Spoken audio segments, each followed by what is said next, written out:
Paulo Gustavo e Lei Aldir Blanc II aprovadas na Câmara e no Senado. Quer dizer que a cultura brasileira está rica? Salve, salve, arteiras e arteiros! Mais um vídeo chegando. Hoje para a gente falar um pouco de vários comentários que tem aqui no canal, de que a cultura está rica, de que a cultura está lavando dinheiro adoidado, de que os artistas não vão trabalhar e vão ficar milionários. E aí eu queria saber, Zé, eu já posso comprar uma casa, um carro, um apartamento, uma moto e uma TV de LED? Afinal tem Copa do Mundo esse ano, né? Precisa de uma TV nova, não é assim que funciona? Salve, salve, arteiras e arteiros! Rô, eu tenho uma ideia melhor para você.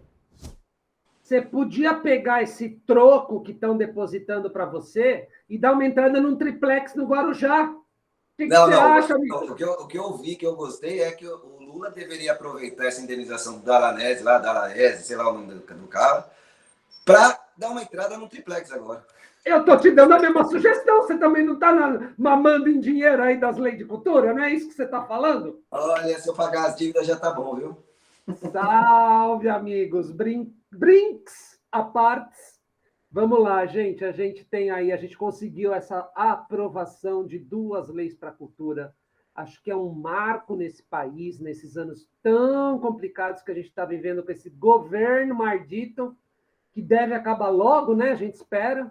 E ficam sempre nessa narrativa de que a gente quer cheque em branco, de que a gente quer não sei o quê, de que a gente quer... E não é nada disso, gente, nada disso, né? Vamos entender de vez, né? O dinheiro da Lei Paulo Gustavo é um dinheiro carimbado, entendamos isso de uma vez por todas. O dinheiro da Lei Paulo Gustavo é um dinheiro do Fundo Nacional de Cultura, do Fundo Setorial do Audiovisual, ou seja, é um dinheiro que pertence àquele fundo e não pode ser usado de outra maneira. Não pode ir para a educação, não pode ir para a saúde, não pode ir para pagar a dívida pública. Ô Zé, agora responde uma pergunta que já me fizeram várias vezes aqui no canal e eu já respondi. Por que que tem tanto dinheiro nos fundos de cultura? Porque não se usou durante mais de uma década, aproximadamente uma década, que esse dinheiro está travado e congelado. Eles não liberam esse recurso para ser usado. Por que esse dinheiro é travado para ser usado? Porque se ele for usado, por causa dos outros gastos que o governo faz, eles estouram a meta da lei de responsabilidade fiscal. Então, como eles estouram a meta em outras áreas, eles seguram a verba da cultura e de outros fundos, mais da área social, para dizer que o governo, no todo, não estourou a meta de responsabilidade fiscal. Eles usam o nosso fundo para garantir a lei de responsabilidade fiscal deles, ao invés de executar a política e tomar cuidado com outras áreas. É isso que acontece, Rô. Boa. Eu já falei, mas as pessoas parecem que não acreditam em mim, Zé. Eu acho que eu tenho mais credibilidade que você, Rô. Tô achando que eu tô com mais credibilidade que você, então. Vamos lá. Paulo Gustavo, gente, vamos falar um pouquinho da Paulo Gustavo primeiro. É uma lei que veio com uma característica emergencial, que vai destravar esse Fundo Nacional de Cultura e Fundo Setorial de Audiovisual, que, diferente do que aconteceu na LAB 1, ela propõe que tanto os estados quanto os municípios,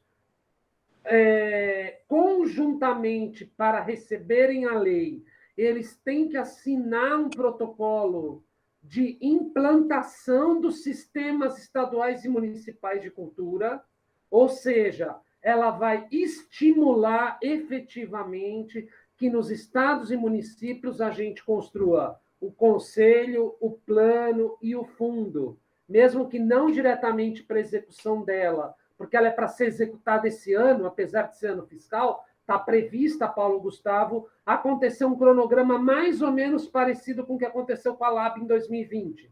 Aprova aqui em março, vai para sanção em abril, regulamentação até maio, junho, aí vai para os estados e municípios implementarem, segundo semestre editais, temos que tomar cuidado com a questão da eleição, como é que vai vir essa regra, para a gente receber em dezembro desse ano o dinheiro da Paulo Gustavo. Talvez aconteça algo dessa natureza com a Paulo Gustavo. Ela já traz um gatilho de proteção nesse sentido, que, se houver uma legislação eleitoral que interrompa esse fluxo, tá, Paulo Gustavo, por 2 meses, ela tem a sua execução prorrogada por 2 meses. Então, ela está prevista para o dinheiro ser liberado até dezembro desse ano, mas se a legislação eleitoral proibir ela de executar por 2 meses, ela automaticamente pode ser liberada até fevereiro do ano que vem. Não vai ter que ter uma outra autorização ou algo nesse sentido, né? Isso é um gatilho interessante para a gente não ter esses problemas que também, de certa maneira, aconteceram. Então, esse é um gatilho importante do prazo. Um outro movimento importante é essa do assinatura de compromissos de estabelecimento dos sistemas municipais e estaduais de cultura. Vamos ver se a gente desenrosca finalmente essa questão e, por exemplo, no estado de São Paulo e no município de São Paulo, onde a gente fala, mas vale para o Brasil inteiro, a gente sai, né, dessa coisa de constituir efetivamente um conselho, um fundo e um plano com participação social, que ela também traz essa condição. E o outro gatilho interessante que eu também acho é que estados e municípios têm uma contrapartida em recursos. Boa. Não é dinheiro grátis, como foi a LAB.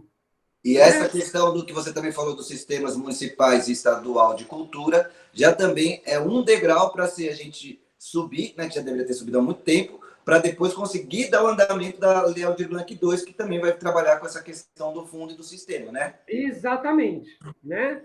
Então, aí a gente vai ter uma participação de recursos dos estados e municípios, que é proporcional basicamente ao IDH e à capacidade financeira dos estados e municípios. Então, um estado como São Paulo vai ter que pôr um recurso entre 3% e 5% do dinheiro que ele receber, porque ele é um estado grande, com volume de dinheiro grande, né? Uma cidade do interior, de uma cidade pequena, de uma cidade de outra região, que tem uma condição financeira e um IDH mais baixo, tem que botar 0,5%, saca? Do dinheiro que receber. Então, assim, né, garante alguma participação em recursos do Estado e município e começa a construção disso, que é um sistema nacional. Né? Então, ela traz essa perspectiva para a gente, o que vai demandar muito trabalho. E esse Sistema Nacional de Cultura está previsto desde quando, Zé? 2010, né? A lei é de 2010, né? Então, para ser renovada agora, até porque ele foi adiado por 2 anos, e a gente deve ter um cronograma também para falar disso em breve, ainda esse ano, talvez. Né? Tá uma coisa louca. Então, minimamente, a Paulo Gustavo vai tratar disso, né? Para a gente falar dessa parte e a gente discutir, que a gente vai fazer outros vídeos aqui também, mais específicos e de como vai ser a aplicação e do momento em que a gente vai ter que ficar ligado para a regulamentação não propiciar aqueles mesmos problemas que a gente teve de tributação com a Lei Aldir Blanc I, que vários estados tiveram vários problemas de tributação e tal, a gente tem que esperar um pouquinho para começar a ver esse desenho da regulamentação e a gente deixar todo mundo muito ligado, né? Então, a Paulo Gustavo, né, ela teve um caminho que foi Senado, Câmara, Senado, e a Lei Aldir Blanc II, ela foi da Câmara para o Senado, e o Senado sancionou, já aprovou exatamente o texto que veio da Câmara. Então, não teve que voltar para a Câmara, né? A Lei Aldir Blanc, ela traz uma coisa para a gente que é um grande avanço na nossa história, que ela estabelece uma política mais permanente, né? Ela deixa de ter a característica emergencial, se transforma numa política pública efetiva para a cultura. Quantas existem? Quantas políticas culturais existem na esfera federal? A gente tem a Rouanet, né? A gente tem só a Rouanet, né, Rô? Assim, e a Rouanet tem essa coisa do mercado. A gente não tem uma política de Estado. Para as pessoas não acharem que a gente vai ter mais uma, né? É a primeira. Não, a gente não tem nenhuma. A gente não tem nenhuma.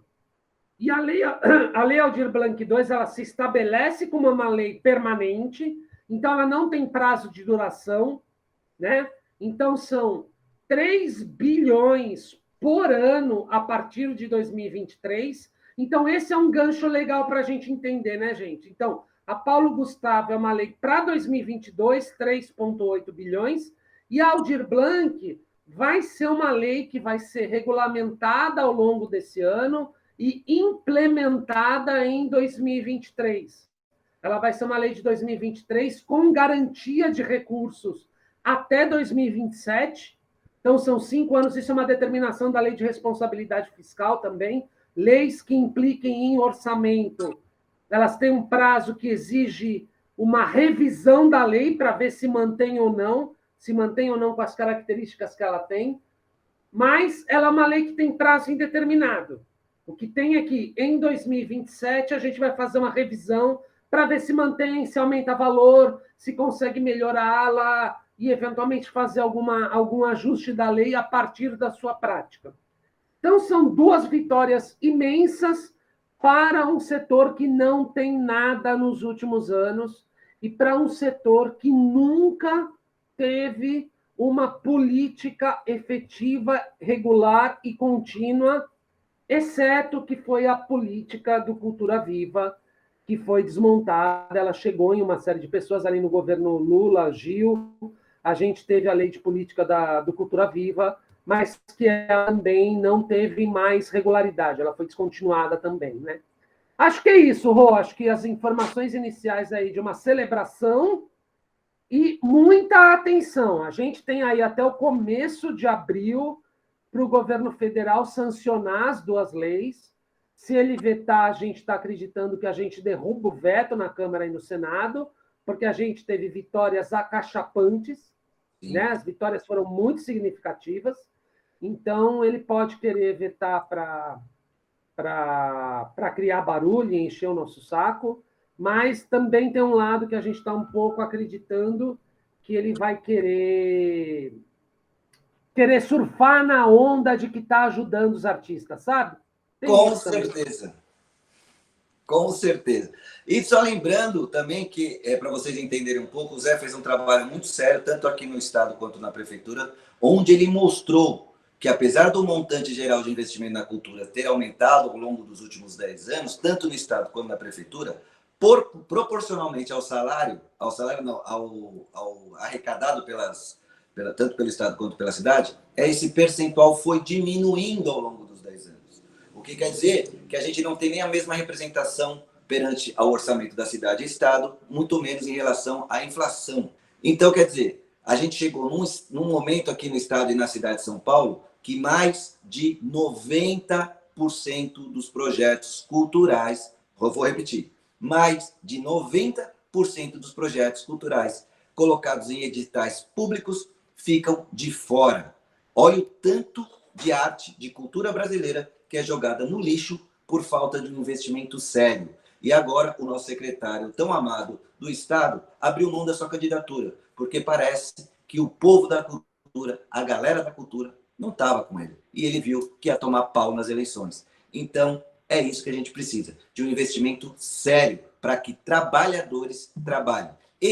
Essa grana chega nas empresas através da Rouanet, que fazem mamata e lavagem de dinheiro, é porque nesse país não existe uma coisa chamada fiscalização, que é o que a gente tem que fazer, para que essa grana chegue nos artistas e não nas empresas que pegam artistas para promover o seu produto, porque esse dinheiro é da cultura e não da empresa. Então, o que a gente precisa, tanto na Lei Rouanet quanto na Lei Paulo Gustavo, eu e o Zé somos uns de alguns poucos que realmente fiscalizam, brigam para que essa grana chegue na ponta, como o Zé fez parte do comitê aqui e deu paulada pra cacete no secretário de Cultura e na comissão que foi montada ali, junto com outras pessoas, e mesmo assim privilegiaram ainda uma minoria. E a gente vai continuar e espero que vocês que ficam reclamando aqui no canal venham junto com a gente para fiscalizar e fazer esse dinheiro chegar em quem precisa.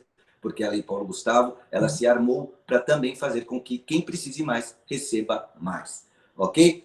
Então, Muito obrigado, Zé, por essas informações. Muito obrigado, galera. E todos esses comentários horríveis aqui no canal. Horríveis não, né? Porque também a opinião das pessoas a gente tem que respeitar. Mas me fez lembrar uma frase do grande mestre que ele falava sobre essa nossa vontade de destruir tudo que acontece aí no poder público, nas conquistas que a gente tem aqui, que esse governo não dá nada para ninguém. A frase que ele vivia dizendo era: tomem cuidado, porque sem querer, por maldade, a gente acaba destruindo tudo. Nos vemos no futuro. Tchau, galera! Tchau, galera. Valeu, Rô. Até mais.